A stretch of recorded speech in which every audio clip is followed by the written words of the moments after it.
can I air layer a branch of a hardwood tree like a paper bark maple?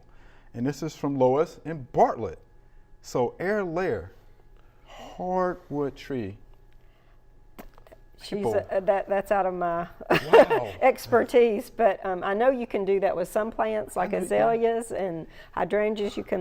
Azaleas are hardwood, but you can lay them down on the ground or air layer them like that. Now, doing a maple, that's not something that sounds like it would be possible, but hey, who knows? I don't think it's possible either. You can give it a try. Give it a try. Give it a try. Gardeners, we like to experiment, and I would give it a try. But I don't typically think you would that's do the way. that. That you would propagate it. To propagate it. I don't think so. Walter? No, I just can't really see why you would do that. Okay.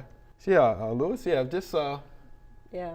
The air layering is when you put moss around it, or you make a little nick in it, and then you put moss around it, and maybe like wrap it, and then hopefully you'll get roots to come out. So, I mean, it might work, but I've never heard of anyone doing that. So give it a try and see how it works. Give it a try, just see how it works. And if it does work, do let us know. Yeah. Yes. For sure. Yes. Yeah.